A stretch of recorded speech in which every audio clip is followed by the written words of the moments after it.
With a Bible in his hand, Rob called out to the spirit, asking it to show himself to Tom and Shirley. Stuart, I know you're down here. I explained to Stuart that God is a merciful God. And Stuart had been a good person all of his life. He had helped many, many, many people. And I believed that God had a place for him on the other side and was waiting for him. After more than an hour, the supposed ghost still had not responded to Conover's entreaties, but the investigator was certain of the spirit's presence. I could see Stuart's ectoplasm. The ectoplasm is the energy that goes in front of a spirit that helps him move through the air. It's made up of electricity and energy. And I was able to see that. He again pleaded with the spirit to appear, now worried that it might ignore his request.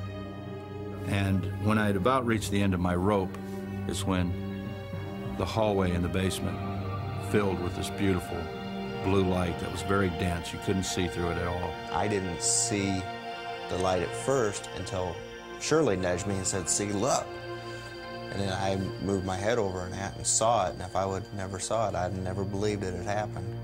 To me, it was like a bluish-green light. It was extremely light, bright, like a welder welding. Then, in a matter of seconds, the blue light faded away. It was at that point that I took my Bible and I stood up and made contact with Stuart and helped Stuart cross over into the light. The house felt like you had 150 guests in the house and you was cram-packed and you couldn't fit another person in, and all of a sudden everybody just left and shut the lights off. It was just a very empty feeling, like nobody was there no more. And you was all by yourself. Conover says at that moment the ghost of Stuart Wall left the house forever. The investigator immediately turned to the camera, excited about seeing the event on tape. This is what they saw. Yeah. Guys. Well, look at the light. What? Tom, being a policeman, said, "I want to look at your videotape, because I know that light's on the videotape." We put the videotape in, you heard our conversation, but there was no light on the videotape. And Shirley said, "Why?" And I said, "Because we were the only ones meant to see that light."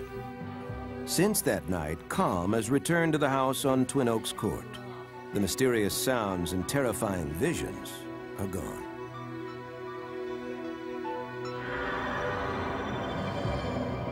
Did the ghost of Stuart Wall pace the floors of this house? Was that spirit finally ushered to another world during this ritual? Skeptics say emphatically that ghosts do not exist, and that logical reasoning can explain all anomalies linked to spirits.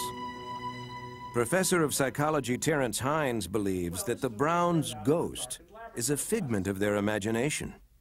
When you go into any new house, new to you, there are going to be strange sounds and events that you're not familiar with. And so if you go in thinking, my God, somebody committed suicide in Johnny's room, and you hear something odd, it's very easy to think, oh, maybe that was a ghost. Particularly easy for Linda Brown, who had grown up next door to the Walls and was 6 years old when Stuart Wall committed suicide. As a child, she didn't know how he died, but as an adult, she learned the tragic truth. Hines thinks this must have contributed to Tom and Linda's conclusion that the strange sounds and visions were caused by a ghost. Hines says this is natural. The human mind is actually pre-programmed to enforcing order onto strange experiences. The human brain is set up to create perceptions, especially when we're faced with kind of random nebulous stimuli. The brain frantically tries to wire them all together to make some coherent sense out of that. Believers in ghosts, like parapsychologist Lloyd Auerbach, disagree that the ghost of Stuart was purely a function of Tom and Linda's perception. He argues that when several witnesses are reporting the same or similar experiences, as happened in the Brown house, those witnesses must be taken seriously. It's a subjective experience experienced by many people across many years, which lends very much credibility to there being actually something there and that it wasn't just imagined by people. And that's what we look at, is how many people, how many witnesses there are, what kind of corroboration we get. Witness testimony in hauntings seems to be fairly consistent. Eyewitness testimony is unconvincing because you can get eyewitnesses who will swear on the proverbial stack of Bibles that they've seen things that we clearly know don't exist. For example, you can find, if you go back to the Middle Ages, you can find people who swear that they saw witches flying on broomsticks across the sky. And I have no doubt that they really think they saw that. Conover and the Browns are certain they saw a blue light, but Tom Flynn, a skeptic who has examined hauntings, says that if they did, it should have shown up on their videotape. Video cameras respond to the same spectrum of colors that the human eye does. So if you're pointing a video camera at something and you see a blue light, so should it. So I think it's very revealing that these three people report that they've had this experience, and yet their own videotape doesn't verify it. Flynn also says that several of Conover's claims that he feels a presence, can move spirits through the light, and is able to see ectoplasm are based on mythology commonly used by those who believe in ghosts. One of the stock tricks that spirit mediums would do at their seances, starting about in the 1860s, was to produce ectoplasm. We know now that 19th century mediums were using sleight of hand tricks, but out of this came the tradition that this ectoplasm, this kind of semi-material stuff, existed that pertained to the ghosts. Believers say that Conover may be relying on terms from popular culture, but his ritual appeared to be effective. Since Conover's visit, the Browns are no longer plagued by mysterious noises and phantom footsteps. The Ghostbuster that came into Tom and Linda's house may have had some genuine ability to affect the environment. This one Ghostbuster did something. What he did worked.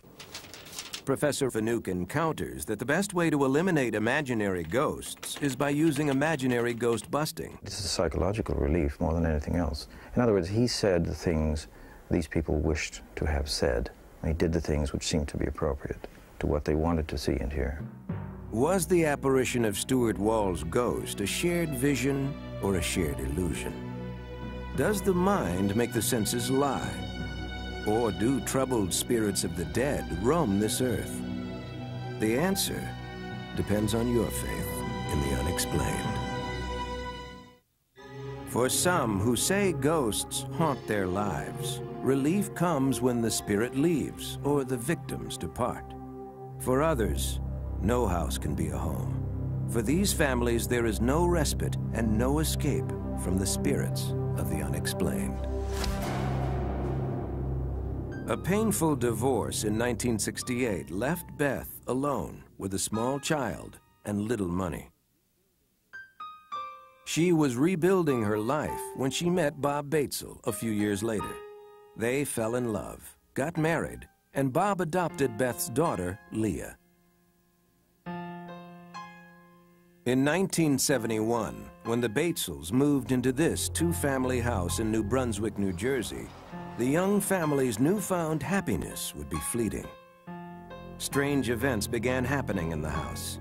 At first, Bob and Beth dismissed the odd activity. Lamps swinging, doors opening and closing, objects appearing in the wrong places. Then they were forced to confront the terror trapped in the walls of their new home. The pungent smell of rotting flowers wafted throughout the rooms. Temperatures supposedly rose to sweltering levels for no apparent reason. They began to witness shocking sights. Knives, forks, and baby bottles darted about the house, making them fear for their lives. I felt very